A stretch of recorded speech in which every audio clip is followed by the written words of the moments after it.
Muito boa tarde, mulheres de toda a minha querida Amazônia, Brasil e, é claro, o mundo todo que acompanham a programação do AmaSonsat via internet. Está começando o programa mais feminino da região norte, o programa que tem a cara e a voz da mulher que vive aqui na Amazônia. O nosso programa, você sabe, tem o compromisso de mostrar para você as belezas, moda, comportamento da mulher que vive aqui na região norte, mas também tem o compromisso de falar de coisa séria. Nós vamos conversar com uma mãe que, assim que seu filho nasceu, foi diagnosticado uma doença, uma deficiência auditiva. E ela, como uma boa mãe que cuida de seu filho, que ama seu filho, não parou não. Foi à luta, correu atrás e hoje é presidente da Amada, que é uma associação sem fins lucrativos que visa amparar e cuidar de crianças, jovens e adultos que têm essa mesma deficiência. Bom, mas vamos conversar com a própria Tatiane. Tudo bom, Tati? Tudo bem? Que é quem vai nos explicar melhor como tudo isso aconteceu, né, Tati? Assim que seu filho nasceu, foi diagnosticado uma deficiência auditiva, né, Tati? Isso, ele nasceu e aí com 17 dias ele fez o teste da orelhinha. E já no primeiro teste ele já deu alterado, né? Já deu uma alteração. Então, a gente precisa aguardar para poder retestar, né? São feitos várias vezes o teste para ter certeza do diagnóstico. E aí nós fomos orientados pelo médico a aguardar ele completar 6 meses para repetiu o exame, e aí quando repetiu o exame, novamente deu alterado. Nossa, para uma mãe, né? Eu sou mãe, Tati, deve ser assim uma coisa muito chata, né? Deve doer muito. E assim, quando eu vim falar com você, eu falei que a deficiência auditiva era uma doença, mas que na verdade não é, né? Na verdade a gente não trata como doença, porque a gente entende assim, eu tô doente, eu tomo remédio, eu fico boa, tô curada da doença. A deficiência auditiva é uma deficiência dos sentidos, né, que é o da audição. Então, assim, é difícil a gente receber o diagnóstico de que teu filho nasceu com qualquer deficiência, né, que seja.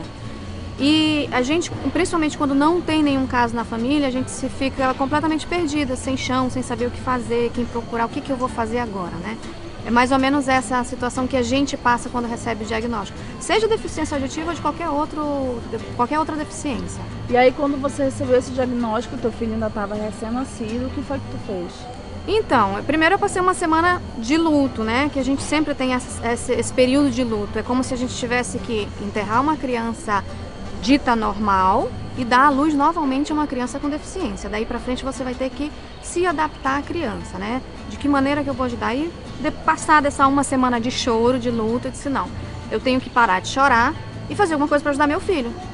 E aí eu comecei a buscar, né? Graças a Deus ele nasceu na era da internet, né? E fui pra internet, fui pesquisar, ver de que maneira que eu podia ajudar. Procurei os profissionais que me foram indicados. E até que eu cheguei na informação do implante coclear, que até então era uma coisa muito nova, né? Até alguns profissionais aqui em Manaus, assim, não indicavam, diziam que era uma coisa experimental.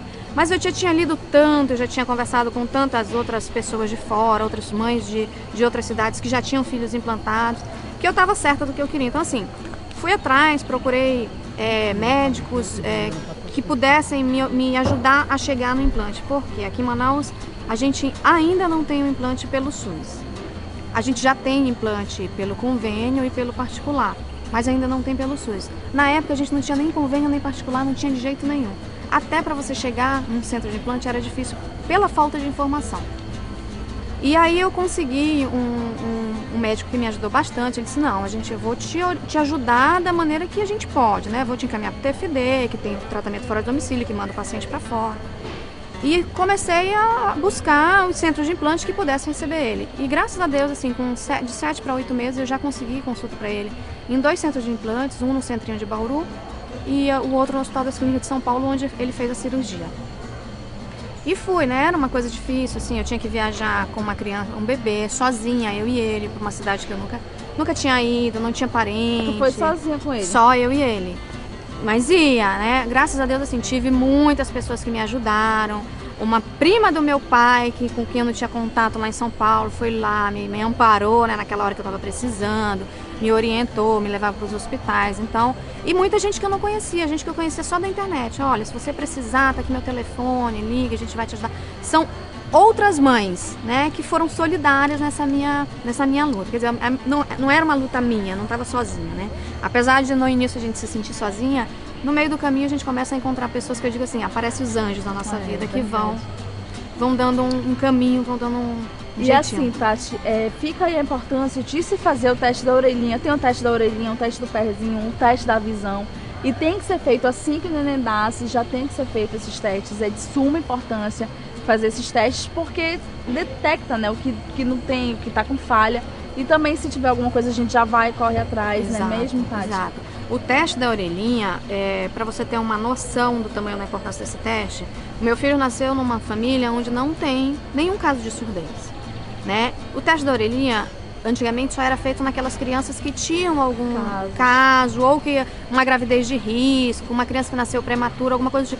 Meu filho nasceu de 9 meses, uma gravidez assim tranquila, aparentemente tranquila, né, que não teve nenhuma complicação. Então assim, eu não descobriria que ele era uma criança surda se não fosse o teste da orelhinha. E também não tinha feito essa intervenção precoce se não tivesse descoberto que ele era surdo tão cedo.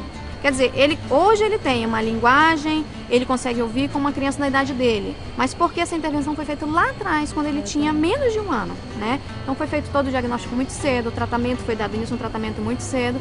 E hoje ele tem a linguagem igual de uma criança da mesma idade dele, uma criança que a gente chamou de ouvinte, por conta desse diagnóstico. E por isso que é importante, tão importante.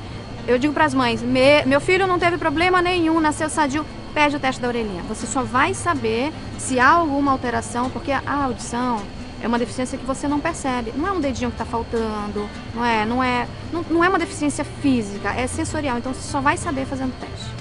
Olha, no segundo bloco agora a gente vai falar mais para você sobre o implante coclear, o que é isso, o que é essa tecnologia que na verdade não é nova, teu filho já tem... não é tão nova. Não é tão novinha, teu filho já tem 7 anos, 7 anos.